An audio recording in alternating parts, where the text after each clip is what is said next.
Hola amigos, amigas, ¿qué tal? Bienvenidos a un nuevo capítulo de Tus Zonas Erróneas. Y hoy vamos a hablar del capítulo de Adiós a la ira, ¿no? ¿Y quién no ha sentido ira alguna vez? ¿Quién no ha tenido esa sensación de cerrar el puño y decir, quítate que te reviento? Entonces creo que todos hemos sentido ira alguna vez, de menor o mayor medida, ¿no? Y tal vez aceptemos a la ira como una parte de nosotros, ¿no? Y justifiquemos, perdón, este mal humor diciendo que es muy humano, ¿no? Que es muy normal que nos enojemos, ¿no? Que sintamos ira, ¿no? De que si no expresamos la ira de alguna forma, pues esta se va a reprimir y nos va a causar alguna enfermedad, alguna úlcera, o se nos revienta una arteria del cerebro, o tales cosas, ¿no?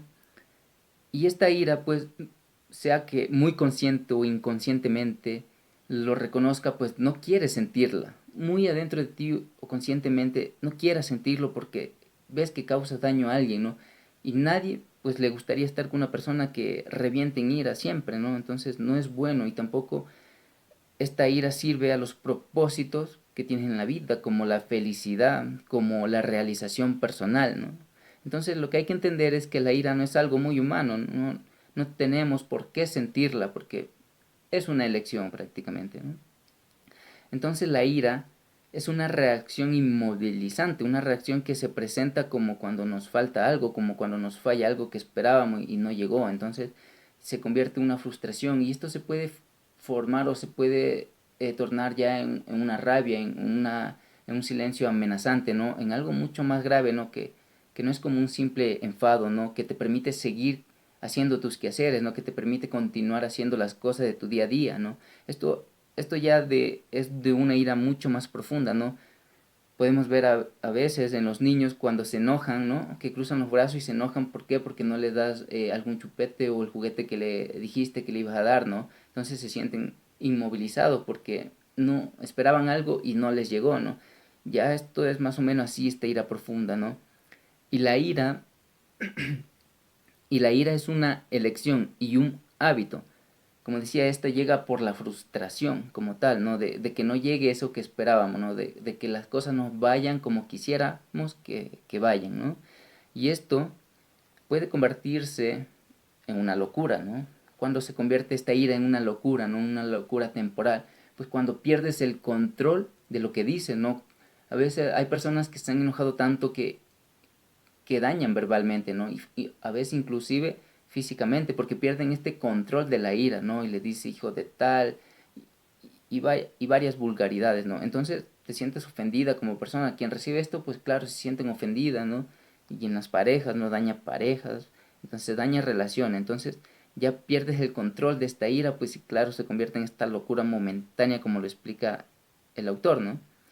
Y lo que hay que entender también es que físicamente te agota, ¿no? Esta ira te agota porque es descarga de energías que puedes utilizarlas en otro momento, ¿no? Porque liberas tanta energía de golpe que físicamente pues llega al agotamiento, ¿no? Y psicológicamente pues también afecta, ¿no? Afecta a relaciones afectivas, a la manera que comunicas, ¿no? Entonces puede causarte hasta depresión porque, claro, ¿no? Nadie quiere estar con personas que les pase eh, que siempre esta otra persona pues reviente en ira, ¿no? Y dañe verbalmente. Entonces sí que hay un dolor tras de eso, ¿no? Entonces el autor pone un ejemplo, ¿no? De que a veces justifiquemos a la ira incluso, ¿no? Pero es en ciertos casos como, porque con la ira también se puede conseguir algo, ¿no?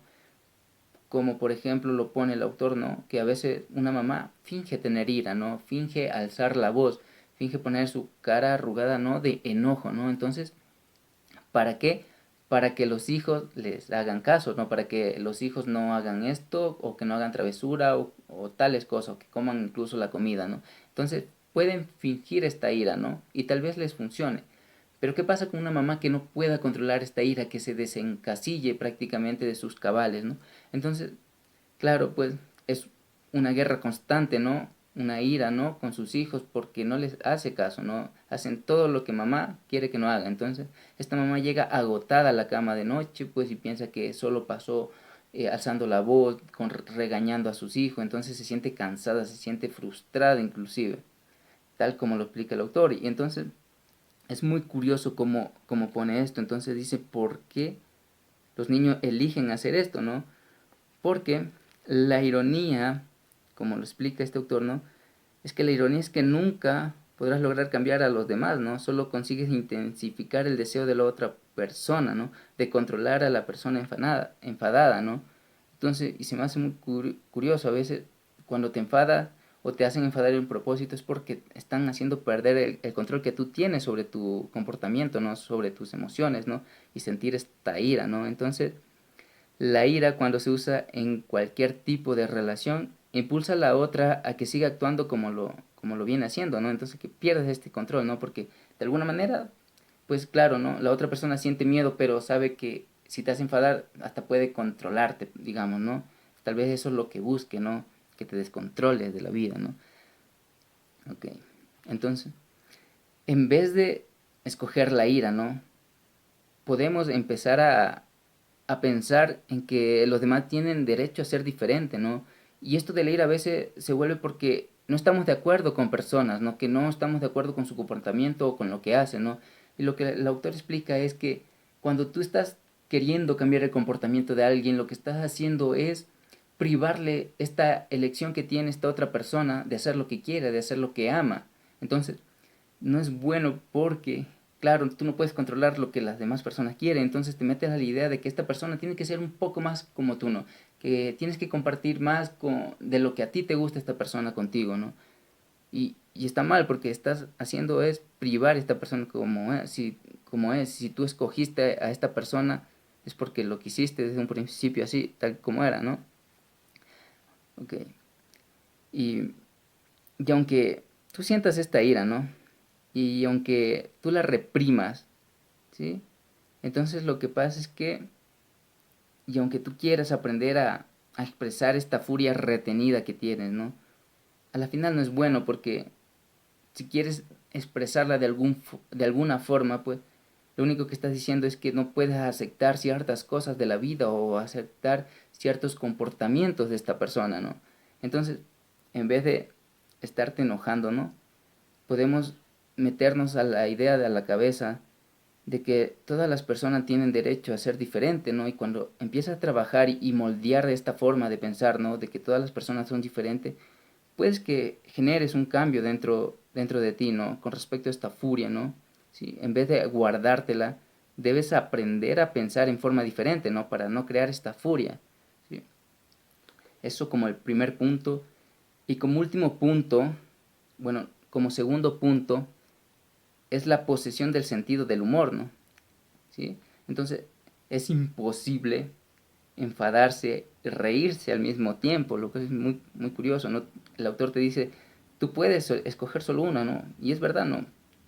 Alguien enfadado no creo que se ría por algo, ¿no? Está muy enojado, está muy metido en sí de lo que le han hecho, de lo que les falló algo, ¿no? Entonces tú puedes escoger ser una persona que ríe o estar enfadado, pero hay que tener en cuenta de que si se escoge este de ser una persona muy enojona, pues claro, lo más probable es que sea una persona infeliz y triste porque a nadie le gusta compartir su vida con alguien que pasa enfadado todo el tiempo, ¿no? Entonces hay que escoger reírse, ¿no? Y un excelente remedio para la ira es ayudar a los demás a elegir la risa, ¿no? ¿A quién no le ha pasado alguna vez, o a mí me ha pasado, ¿no? En su momento, de que a veces tenía un poco de enojo, ¿no? Y estaba muy serio pensando en muchas cosas, ¿no? De las cosas que me habían pasado, de las cosas que no me han salido, ¿no? Y lo más probable es que a muchas personas les haya pasado también, ¿no? De que están enojadas y llegan a alguien con una vibración tan grande, ¿no? Con una energía enorme, que son, que te cambian ese chip, ¿no? De una y te sacan una sonrisa, ¿no? Prácticamente eso es lo que hay que hacer todos los días, incentivar a personas que vivan más felices, ¿no? Entonces, solo simplemente de saludar a tu vecino, ¿no? Puedes cambiar, ¿no? Todo parte de ti también, ¿no? Entonces hay que escoger reírse por el mero placer de la risa, ¿no? Y no se necesita más justificación en un mundo lleno de incongruencia, ¿no? Que escoger ser feliz, ¿no? De escoger el sentido del humor, ¿no? Y está bien, ¿no? Porque pasan muchas cosas que a veces duelen, pero a veces hay que sacar este sentido del humor, ¿no? No en todos los aspectos, ¿no? Hay que respetar que hay ciertas cosas que no se pueden hacer chiste o tener este sentido de humor debido al respeto, ¿no?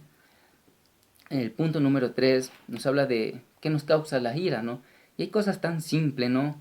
Cosas tan vanas, ¿no? Como la ira del coche, como les pone el autor, de que personas no pongan la señal de que van a girar en una esquina, en el mismo tráfico, de que las personas están ahí, que no avanza el tráfico y que se sienten estresadas y uno incentiva al otro pitando para que todos hagan bulla y que avance el primero. Entonces estás demostrando la infelicidad que tienes y quieres que más se unan a tu infelicidad prácticamente.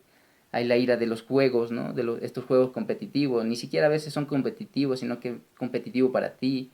En el tenis, por ejemplo, alguna vez vi un amigo que arrojó la raqueta, entonces, sí, entonces sentimos ira por casi todo prácticamente. Algo de que no nos gusta cómo hacemos las cosas o de que no vaya como queramos, ¿no?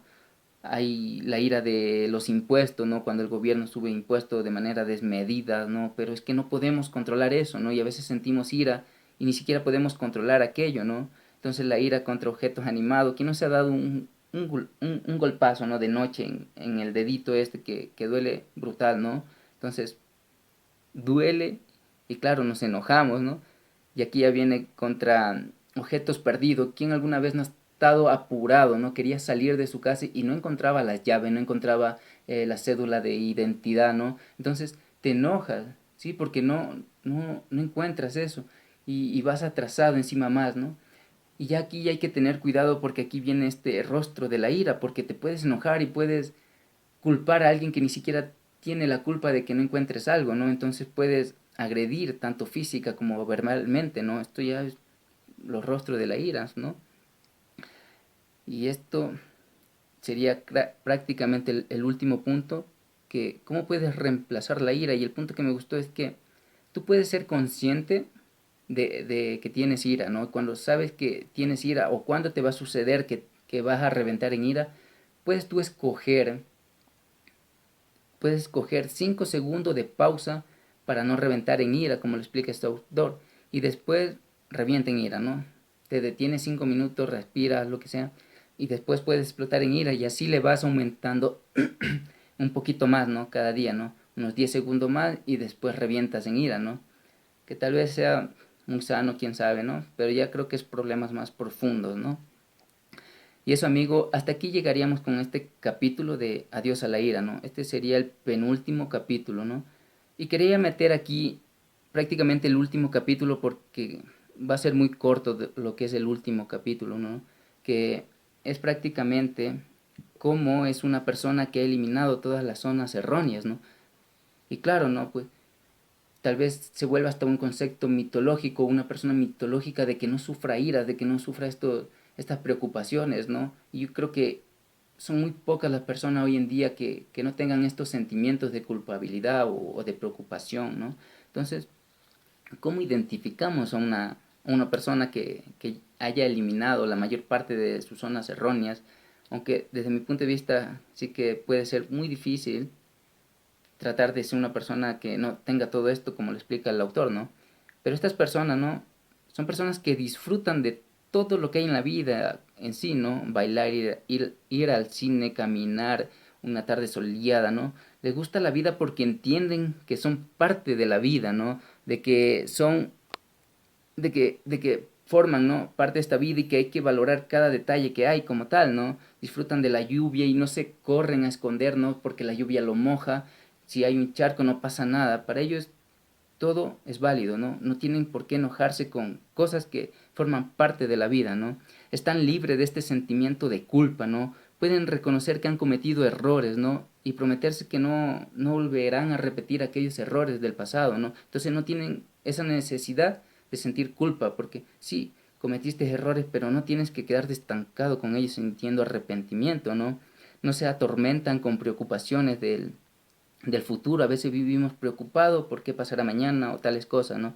No son ni planificadores del futuro ni ahorradores del futuro, no les preocupa en nada el futuro, ¿no? Escogen vivir este presente, ¿no? Esto no quiere decir que sean personas descuidadas, ¿no? Sino que simplemente escogen ser personas que amen el presente, ¿no? Estas personas son notablemente independientes, ¿no? Y aunque sienta gran amor por su familia y seres queridos, pues entienden la importancia de la independencia, ¿no? Entienden esta importancia de que tú también necesitas tu espacio, tú también necesitas crecer, evolucionar como persona. Entonces te da ese espacio para que, y a veces personas lo toman a mal, ¿no? Porque dices que tú no pasas tiempo conmigo y tal cosa, ¿no? No los verás buscando aprobación de los demás, no buscan honores, son muy independientes de la opinión de los demás, ¿no? Porque ellos se sienten bien consigo mismos, ¿no? Notas que no están apegados o están enculturizados, ¿no? Y esto no quiere decir que son rebeldes, ¿no? Simplemente les gusta hacer cosas diferentes a lo que los demás le han venido diciendo que hagan, ¿no? No pueden compartir tanto, salir de fiesta como tal, ¿no?